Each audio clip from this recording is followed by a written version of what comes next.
it's not about writing, it's about storytelling. So the beginning point is not, oh, I want to write. Well, the beginning point is, do you have a story to tell? So the thing that these genres have in common is the story. Greetings, Apreneurs. Welcome to the Authorpreneur Secrets podcast, the show that uncovers the secrets to win with books beyond book sales and dominate authorpreneurship. Through exclusive author interviews, stories, and must-have resources, you will discover some of the secrets and strategies to thrive with books and generate lasting income. I invite you to become an Authorpreneur Ambassador and join me in my mission to raise up 10,000 Caribbean authorpreneurs by 2030. Spread the word about the podcast and encourage more people to increase their impact and income with books beyond book sales. Without further ado, let's get into the show. Greetings, Apreneurs. Recently, I did an interview with my favorite Guyanese author, Ric Couchman, who has just released a new book, The Little Boy from Water Street. It's a Caribbean literature book, and he's going to be dedicating all proceeds from this book to raise up other Caribbean authors and storytellers. And so I sat with Ric Couchman for an interesting conversation, and from that conversation came different perspectives on the art of storytelling and just understanding his own development as a writer, as an author. And so the conversation was so interesting and so much to learn that I decided to put that in a two-part episode. And so today, part 2 of the Art of Storytelling, a conversation with Guyanese author Ric Couchman. Let's talk about the move from writing poetry to writing, I think it's literary nonfiction, and then the latest work is a literary fiction.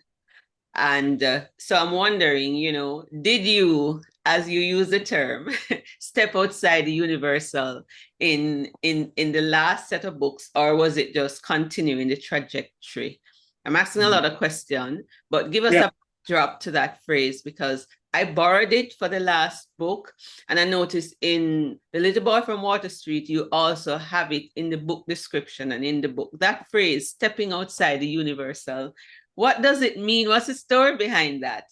And then let's get back to the last 2 books. And it's interesting that you picked up that you observe the phrase elsewhere in my books. That's one of the other things about how I write. If anyone, decides, "Hello, I want to read everything Ric Couchman has written," right? What that person will observe is that, wow, it's like a network among the books. The themes are, you get the themes in various ways, in all the books, and there are certain phrases, and there's certain, so there's continuity among these books, and that's my style basically, and that's my link with successive works. Now, the term "stepping outside the universal," it's an existential term.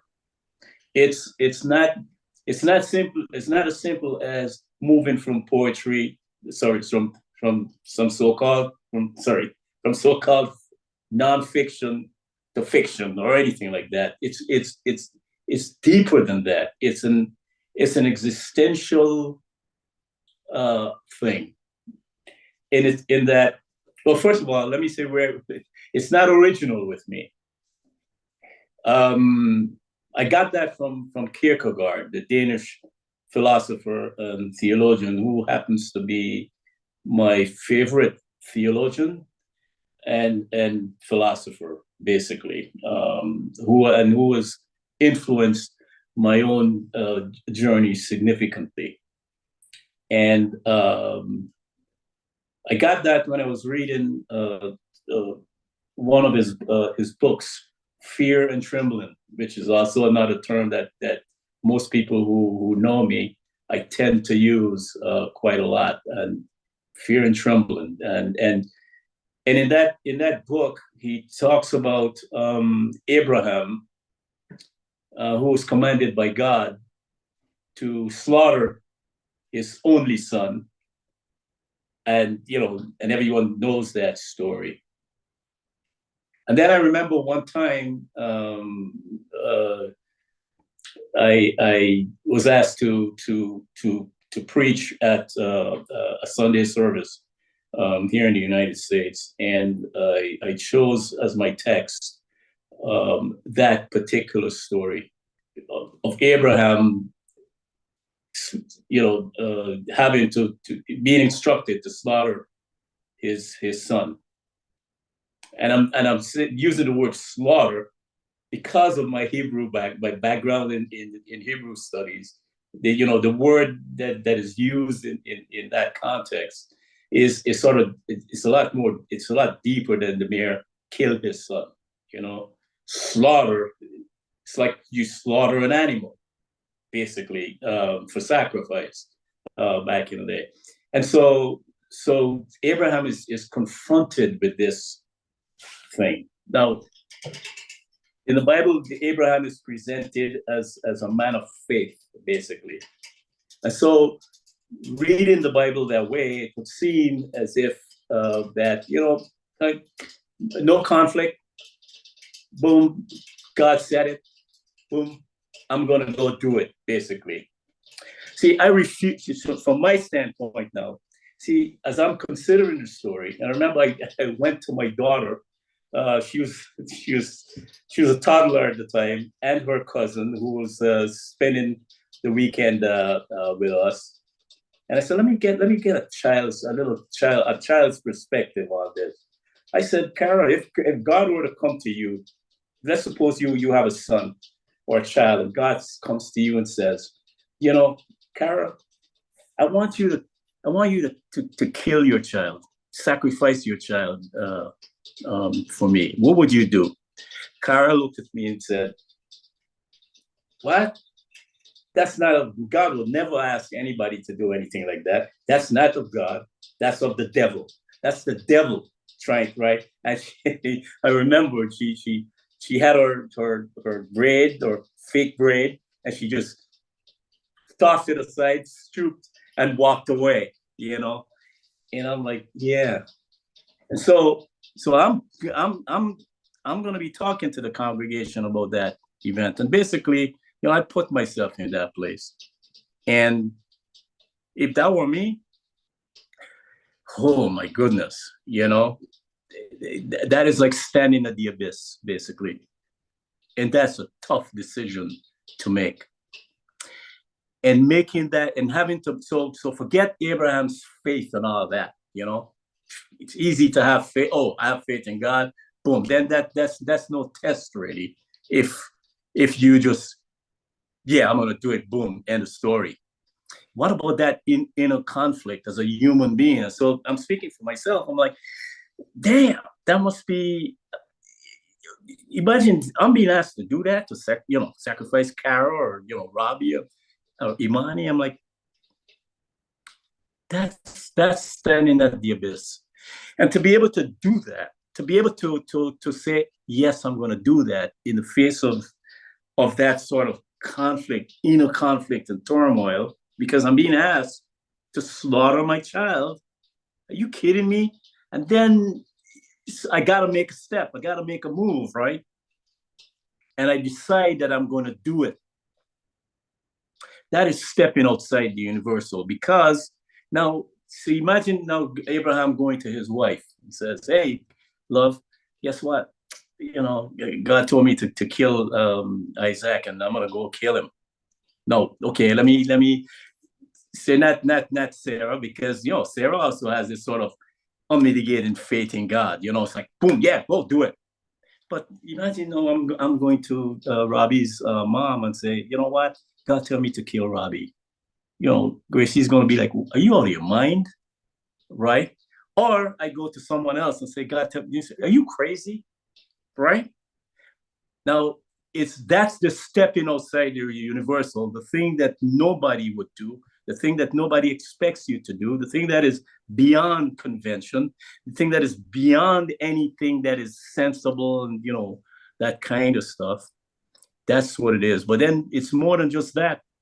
It's an act of freedom, right? Because what it does then is you're not beholden to anyone, to anything, to any idea, to any repercussions, right? You accept all repercussions, and you just do, basically. But of course, the doing comes with a price. There's alienation, there's loneliness, there's all those kinds of things. So that sort of resonated with me at a time when I was basically, sort of having my own internal conflicts I think in the late 80s, thereabouts. And so ever since, that has really taken a hold of me. And I've taken that on as my own. So that's a Kierkegaardian thing. Now, the move from poetry to just to use the term, right? Poetry to prose. Again, it's just packaging the story differently. That's what it was, right? So, yes, right, like and I say I don't make the distinction between fiction and nonfiction. The so-called nonfiction is also a story. So my so-called nonfiction book that I wrote was the story of my journey through Guyana's rainforest, right? And so that's what it is. It's a story, okay? So and the other thing too is that I wasn't only exposed to poetry as such, but I was also exposed to prose. In fact, more so than I was to poetry. But I loved the intensity of poetry. I love this really wonderful compression of emotion that it sort of had, and so that came easily to me. But I could also deal with prose, not a problem. And so it wasn't. It was just. It was more what's available at the time than it was any. Oh well, I'm going to decide to write prose fiction or prose nonfiction, as it were. And the reason I use the term literary, I love the idea of literary nonfiction or literary fiction, because the idea of nonfiction, it sort of presupposes that whatever you're writing is it's true, but it's not about or facts, right? But it's not, for me, writing is not about truth or facts, because what is truth is sort of a prevailing question, So what I like is that I have the license to embellish, and embellishment is also part of the literary technique. Embellishment in literature, in literary sense, is not a bad thing. It's a way of handling the story, and we're creatures of the imagination. And so the story of my adventure in Guyana, following the Blue Morpho, the reason I say literary nonfiction, because it gave me the opportunity to be creative in some aspects. So it's not about, somebody's like, well, what are the facts in this? It's not about the facts. It's about what is true, the experience. You see what I'm saying? And it's a sort of a lame question to ask about, whether this or that is factual or not. But is it true? And what is truth? Does it mean that it has to sort of conform to some fact or anything like that? But truth transcends facts. Truth is essential. it's the essence of the thing rather than the accidents of the thing. Wow, that's beautifully put. So we are seeing your whole concept of literature.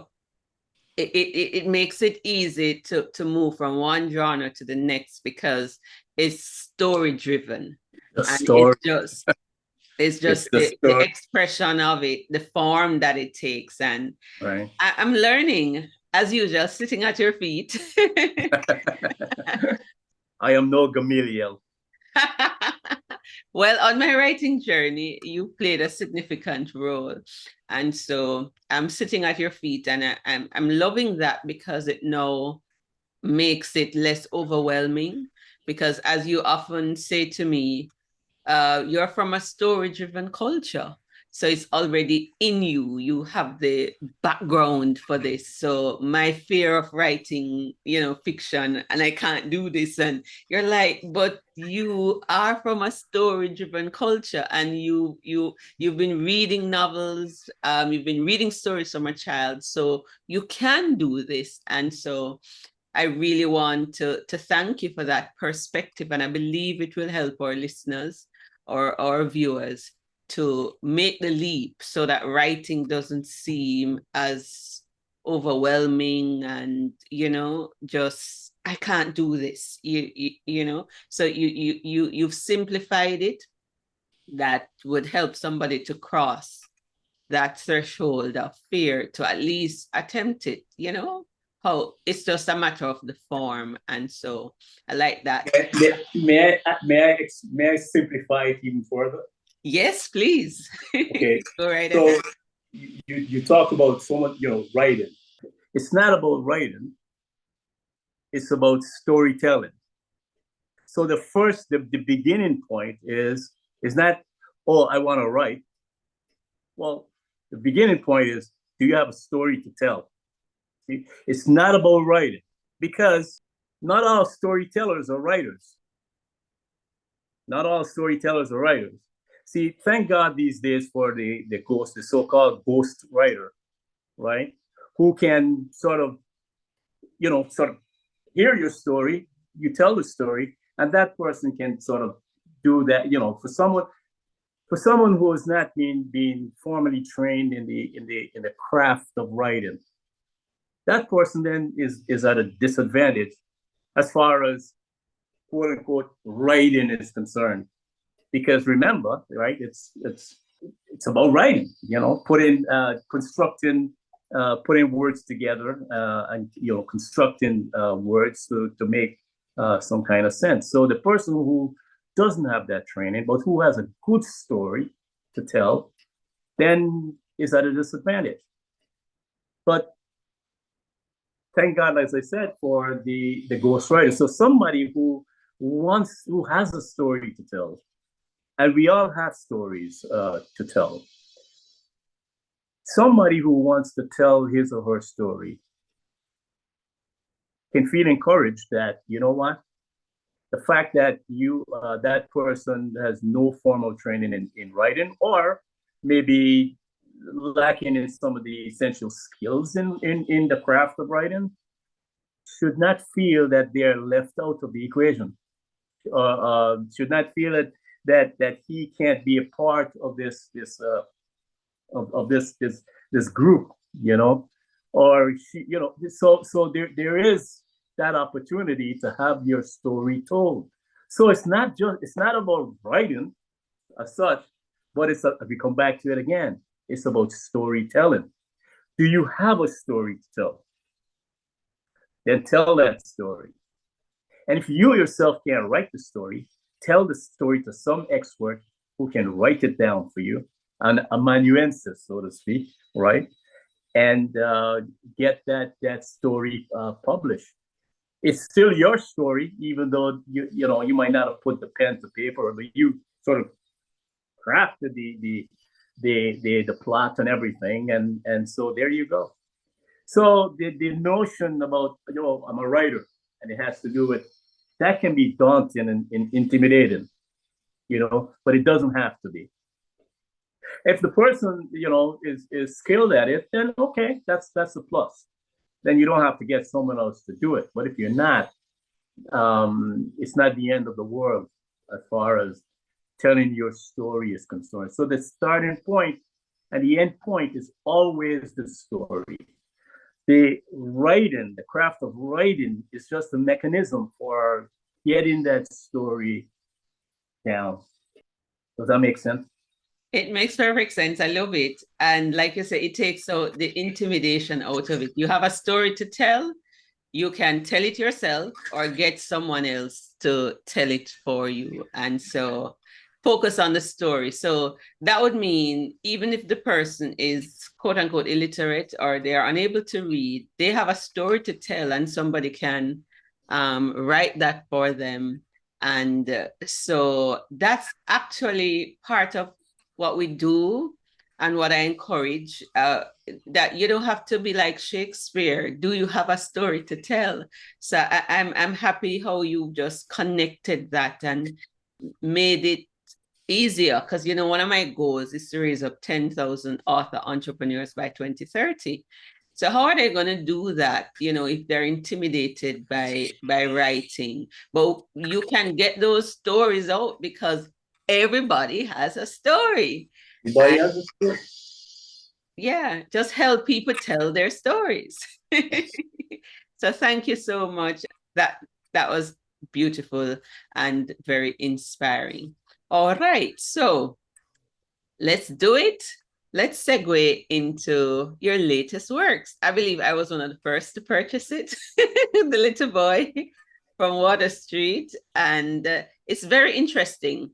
There is something in common with The Little Boy from, like you said, all your works have continuity, which they could all become part of a series, even though they're in different forms, right? Because certain themes carry on, which is how you really should write if you're writing like a series.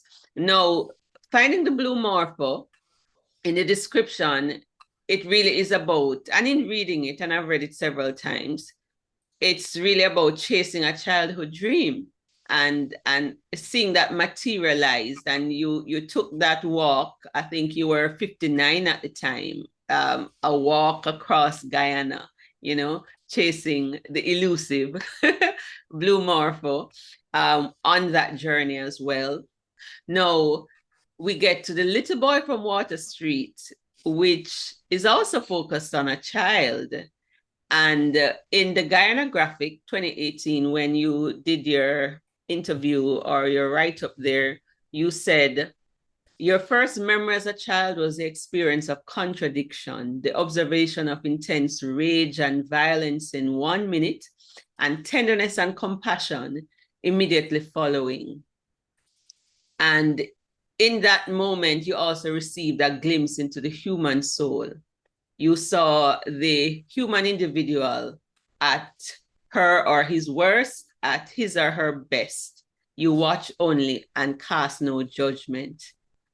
To what extent did this inspire or become part of The Little Boy from Water Street? Because I find similar terminologies used in that book, and it's a story of contradiction. It's a story that, don't want to give away spoilers, but it's a story that focuses on violence to a certain degree as meted out to this child and his mother, and processing of all of that.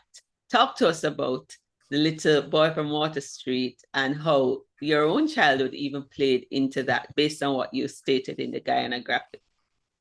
Not inspired by, I think it's sort of, it informs it a little bit.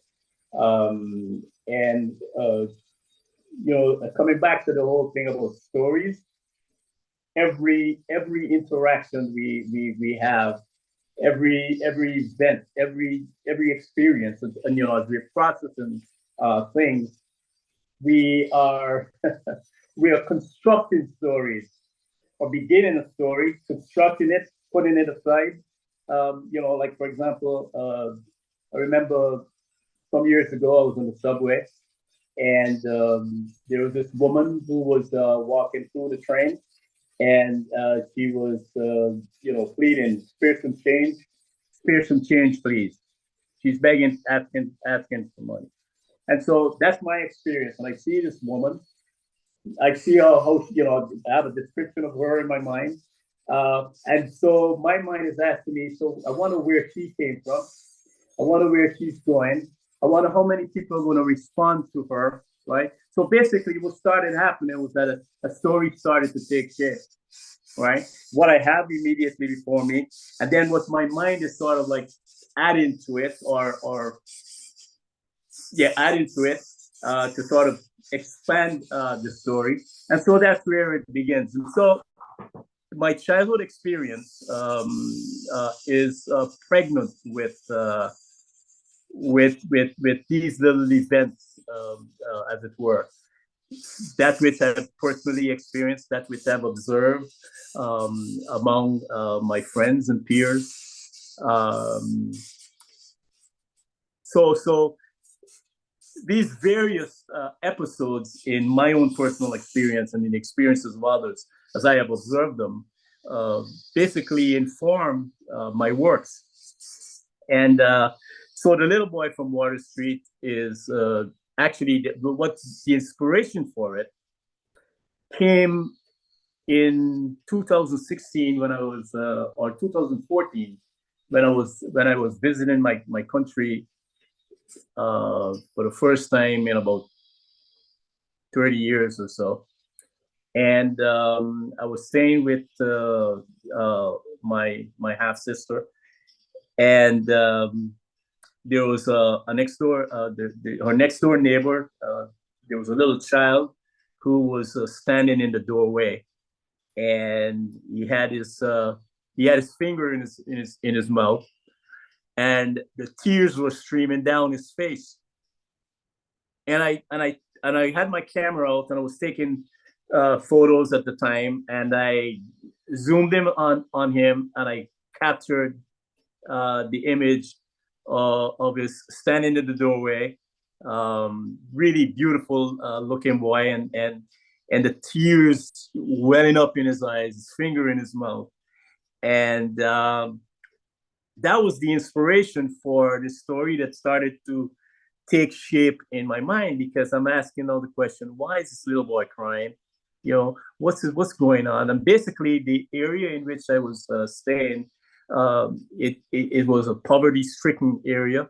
And so basically here's a little boy who's basically coming out of and sort of in an environment that obviously was a poor environment. And so my mind started to work, and then at the same time, there were some other little boys and girls playing at the side of the apartment. And I think they were playing soccer, both boys and girls, and they were laughing and having fun. And so a story started to take shape. And at first, the idea that I came up with was that it was going to be called the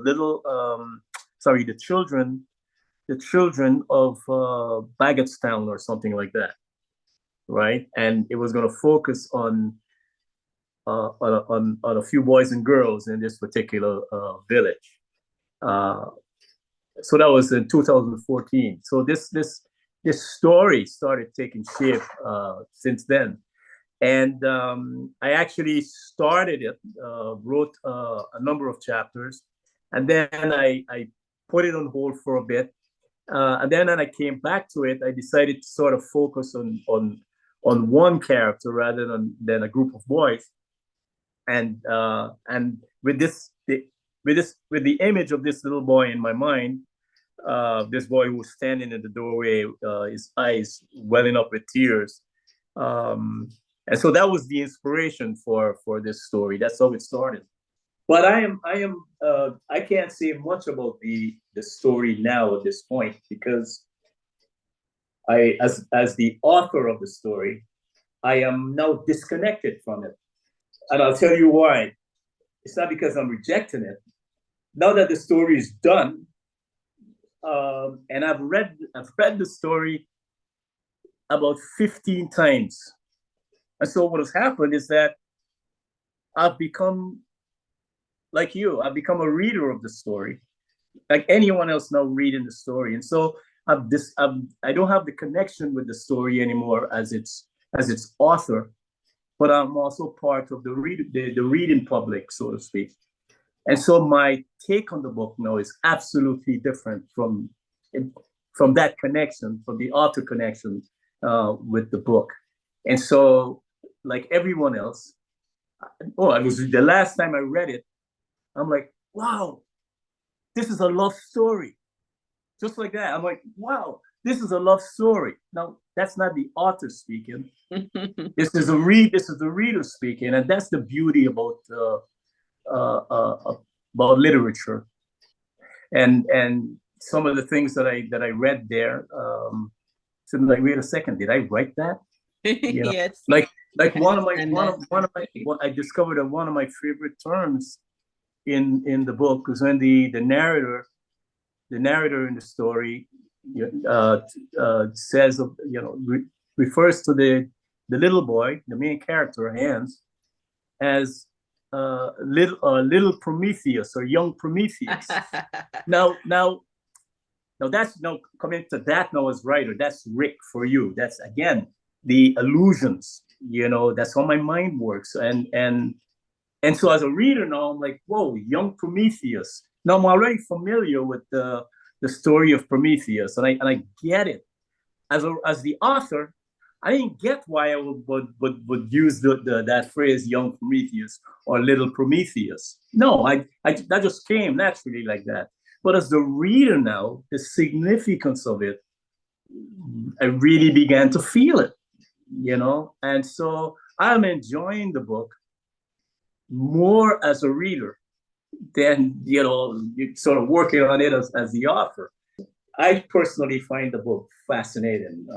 And that's not a plug for the book, because I could care less. I could care less about, who, if it's read or not. But it's a fascinating story. And what's interesting, now as the author, speaking as the author, let me first say what is absolutely important for anyone who is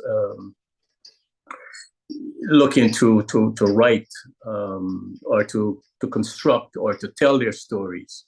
It will not hurt if they are familiar with the conventions of storytelling.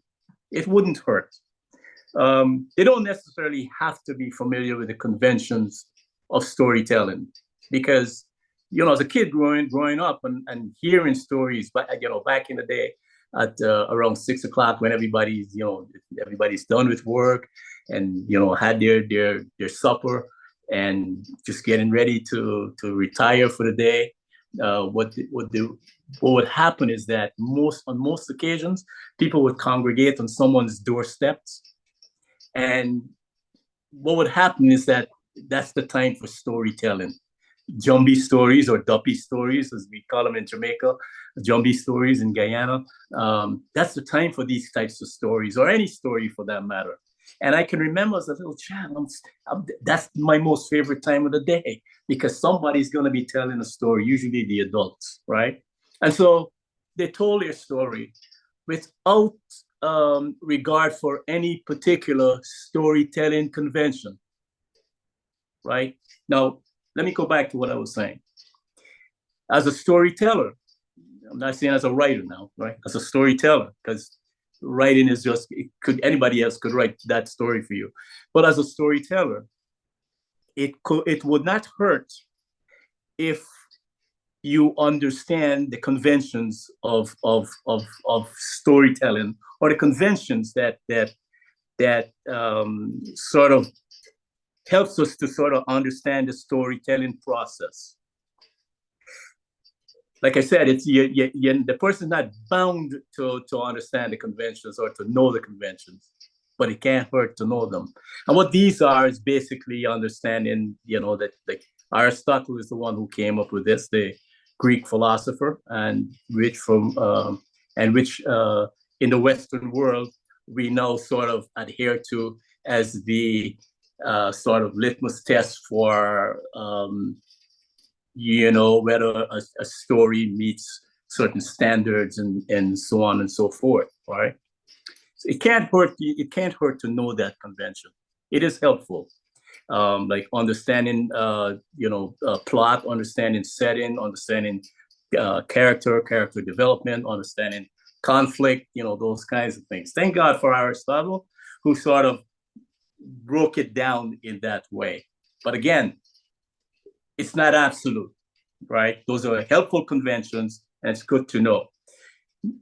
But thankfully, to sort of formalize things for us, this Greek philosopher Aristotle came up with this convention. So this is not an absolute convention. This is not like this is the law, you have to follow it. That's like that. Because in reality, other cultures, non-Western cultures, do not follow the literary conventions with which Aristotle came up. They don't. For example, characterization. Character is not the most important element in a story. In Western storytelling, character is at the center of the story. In other cultures, it's not about the main character. In fact, the main character can sometimes be killed off very early in a story. Whereas if that were to happen in Western storytelling, we'd be like, oh, what would just happen? We'd be really beside ourselves. So it's not the same across the board. But anyway, as I was saying, it would be good if the prospective storyteller or writer, just we'll use that term because it's the conventional term, is interested in telling his or her story, then a quick once over of the convention would be helpful. And it doesn't take it, just to read about it. It's a pretty easy read to understand the convention. So you have that on your belt and you follow it as far as is reasonably possible. Once you understand it, then you can sort of have the latitude, understanding the basic convention, to follow your creative direction, basically. Now, as the author of the Little Boy from Water Street, I decided to do something differently, and the narrator is the narrator in the story is this sort of ubiquitous person or entity or whatever you want to call it. It doesn't follow the usual convention. Oh, things are not clear in the story. And in fact, I said it's in the blurb, right? Things seems a bit fuzzy, right? And that's by design. Now, it doesn't tarnish the reading experience. As in my experience of reading the book, it's very, very it's very fascinating. But it's like taking a snapshot and then you come up with an image that was overexposed or underexposed. So in a sense, for those who are familiar with photography, when you read this book, there is that photographic element. Now, I have a background in photography, and albeit an amateur background in photography. And so there are some elements that sort of are used there in this particular work of literature.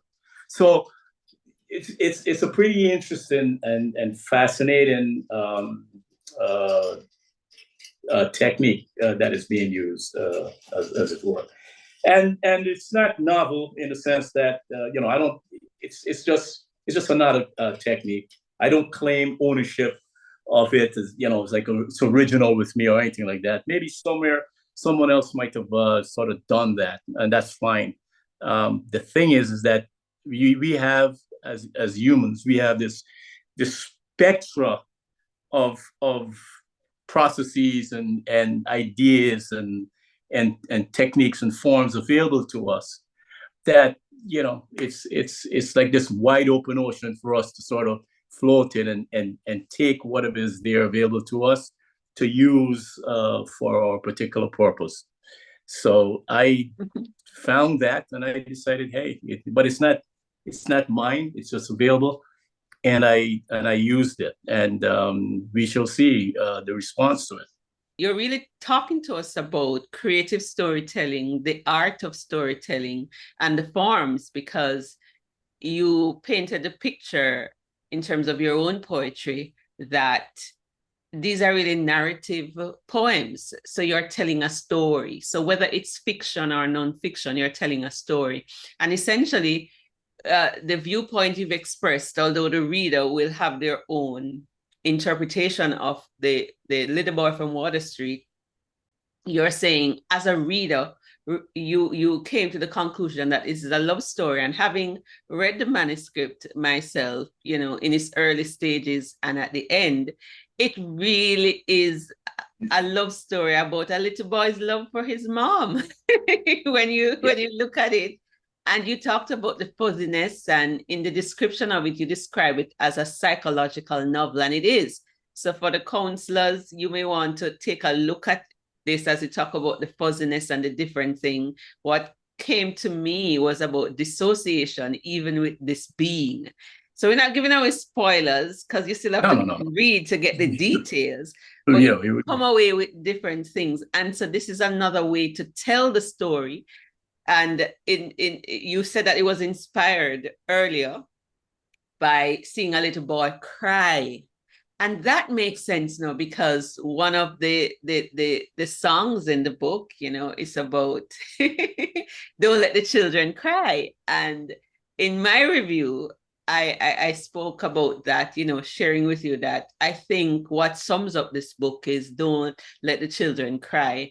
And it, to me, can become a platform because, for me, it's more than book sales. And you're on this podcast because it has to have something of that sort, where this book can become a platform for anyone with a vision of protecting children, understanding Caribbean family life and stuff. And you'd have to read it to really see where I'm going. But I think you beautifully depicted that, and you've provided a piece of literature that can bring hope and healing to others. And so it's beyond the sales, and it's gone beyond, the narrator, it's the author, and I really appreciate that. So I want to thank you for producing this kind of masterpiece. And I want to encourage folks to go and get The Little Boy from Water Street. It's in paperback format. It's on Amazon. And I'm saying, yes, go get it. I have my copy. I have 2 of his books up there. You will see The Little Boy from Water Street and Following the Blue Morpho. So it came out in March. So it is his latest work, and I want to encourage you. Even though he's my favorite Guyanese author, I still have a few of his books I haven't read yet, and I'm going to right that wrong by making sure I've read all of his books. I think I've read 4 of the 7. I'm going to get the other 3. All right, Mr. Couchman, as we bring this interview to a close, you wrote this last book in retirement, and the other one was, I think, too, on the cusp of retirement. What role does writing play in retirement for you, and what advice would you give to others who are contemplating writing in retirement? Yeah. Well, retirement is an unfortunate term, basically. And the question is, retired from what? And then it's also value loaded, because when you talk about retirement, it's like it says something about age. It's sort of like understood something about age. So, that person is 65 and over, depending on what's the age of retirement as such. But it's an unfortunate term. What it simply is basically a sort of a change in your labor status. That's what it is. We're not retired. And then a retiree is not. Again, we're not defined by that. That's not my essence. That's just an action. I'm no longer working in the daily workforce, so to speak. And I'm happy with that, basically. So what that does is that it gives me a lot more time to do some of the things that I like, and some of the things that I don't like, the writing part. but it gives me time to sort of reflect a lot more. And if I were not, if I were still employed, I don't know if I would have finished the book, The Little Boy from Water Street. And so, but from my personal experience, not no longer being employed, and by choice, is a good thing from that standpoint, because then I can really now, those of us who are in this state, we can really now focus on things that maybe we really wanted to do but didn't have the time to do because we were encumbered with the daily grind of working 9 to 5 or whenever. So if it weren't for the fact that I'm no longer employed, this book would not have come to fruition. And because of this, now there's another book that I'm that I'm working on, and then I also I actually, there's one that I just finished, basically, which is basically pulling together my what I consider my best poems from the 5 books of poetry that I produced, and I'm going to put those together into one package, so an anthology as such. My best poems, my best storytelling poems, and that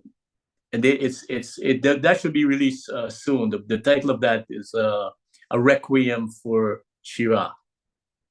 And then there's one that is in the works, which is another novel. It's called From Faith to Faith, basically.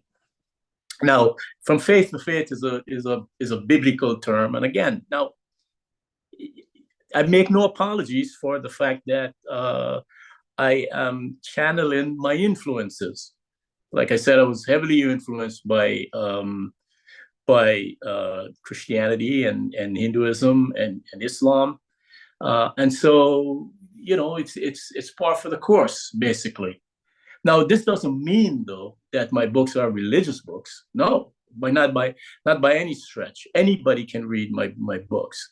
Now, they're more philosophical than they are religious, I would say, because in a sense they each expresses a worldview, my worldview, basically, and so from faith to faith is going to be an interesting one, and I'm really excited about it, basically, and I think I'm going to wrap it up after that, and go out into the woods and do my thing in the woods, live among the deer and other wild animals in the forest, and yeah. But this is the best time, I think, to sort of do the things that one might be really interested in doing but never had the time to do because of the encumbrance of the other 9 to 5 kind of stuff. I love it. I absolutely love it, because we share a similar philosophy on retirement, and this is part of what I'm trying to address in the course. I'm using the language and the lingo that people can understand. Yeah, of course. Right and retire, right. And I said, in terms of my Christian perspective on retirement, we are worker humans made in the image of a worker God. So right. As we get older, the type and the pace of the work changes, but work is part of our design and our worth. And so it's a matter of what activity will you do. It's a change of the pace you know, and I have a 9-minute video on perspectives on retirement. And I like what you said, that it gives you the time now to do the things you could not do. And I love the fact that you said that, you know, had you not retired from the active workforce, you would not perhaps have finished The Little Boy from Water Street. And no, it's not just The Little Boy from Water Street. You have 2 other works. And make no apologies in terms of you drawing on, you know, your biblical background, because that's something else we have in common. We both went to Jamaica Theological Seminary, and we both went to the Caribbean Graduate School of Theology. So we have background in theology. Not all my books are necessarily Christian books per se. Nobody's more excited than me. I'm fangirling now that I will have 2 more books to read. That book, 100 whatever, you know, Peace to Win at Life. That was one of the books, if I may remember, that for several years, that book was on my nightstand. I remember you telling me. I remember, yeah. I've never forgotten that. Pretty good. One of the things that I'd like to just to add about The Little Boy from Water Street, that's strictly Caribbean literature. Yes. You know, yes. This is hardcore Caribbean literature, basically. And I'm really proud to be able to sort of write from that Caribbean perspective, you know. And then the other thing too is that speaking as the author, there's a I created a soundtrack for that book. Yes. Right. No, it's unusual. Well, it's not unusual, but yeah, it's unusual. I'm sure yes. it has been done. There's nothing new under the sun, but it's unusual for a book, a literary product, to have a soundtrack to it. Well, there's a soundtrack to this book, and the soundtrack, the songs on the track, and this is a video, a YouTube video that I created. The songs are songs that the little boy in the story, Hans Kinderman, these are songs with which Hans Kinderman is familiar, basically. And so it's like, as he's living his life, these are the songs that are playing in the background at various points of his, you know, like, in our daily lives, as we go about our day to day, and as we reflect on our past, there are reference points that sort of cue us into a particular event or a particular episode of our life. It could be a background music that has absolutely no meaning for the particular event, as it were, but it's just there in the background. And so there's an association with that particular musical item and the particular event. The relevance is not that the words of the song might convey some meaning that is appropriate to the particular event or episode that is happening, but it's just there as a backdrop. It's like part of the setting, so to speak.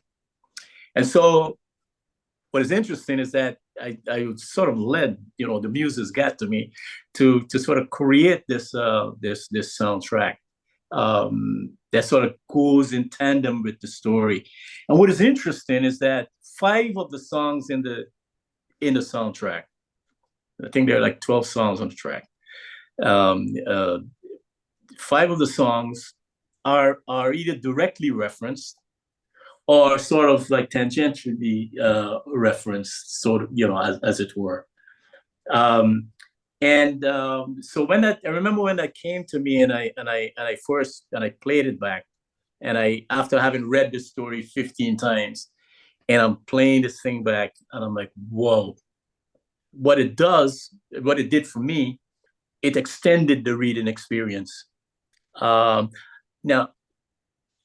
if I hadn't read the story and I just simply played the video, it would have been just an ordinary video with images and songs without any connection to anything. But what is interesting is that the video and the images in the song there are the references in the story, some of the words that are in the dialogue in the story. You might hear some of that in some of the songs, and so that links now. It's like, wait a second, this image, that image in the story, it's so there's that connection. So what it does, it really expands the reading experience and solidifies it, as it were. That's what it did for me. And so anyone reading the book, I'd certainly encourage that they after reading the book, that they listen to that or watch the YouTube track to see how it moves them and their own reaction to it. So I am just so grateful and thankful that I got the privilege of sitting at the feet of Ric Couchman and hearing his perspectives on storytelling, on writing, on literature in general. And I just want to thank you. And I am looking forward to the next 2 books. Don't forget to tell me when they are released.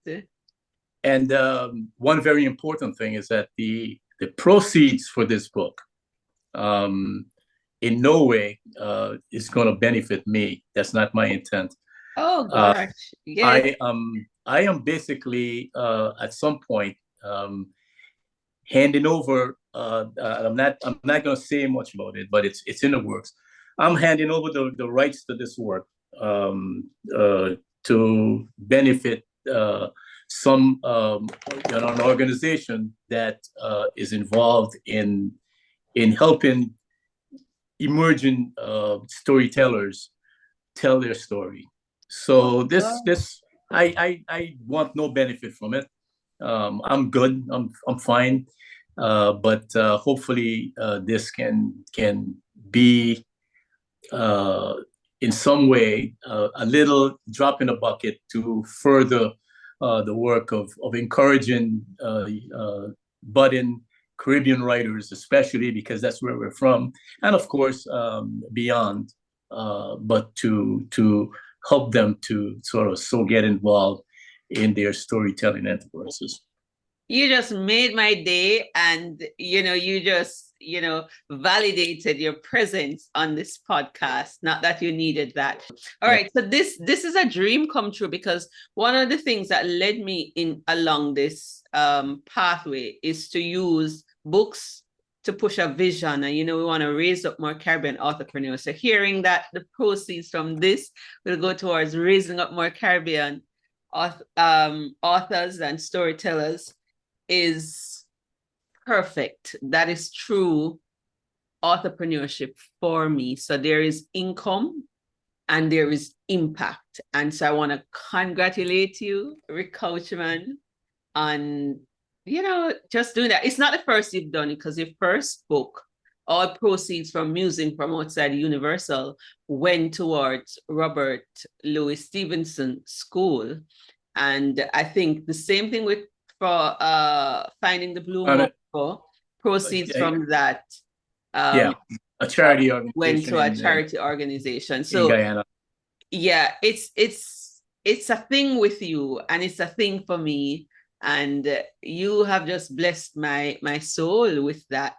That is why I write, that's why I encourage writing for advocacy, writing for economic sustainability, writing for a cause as a platform to bring change, writing as a platform, or authorship as a platform for transformation. So thank you so much. Thank you. Yeah, just reminding you that of the making of books, there is no end. Go pen it to win it and dominate entrepreneurship. Ta for now, until next time.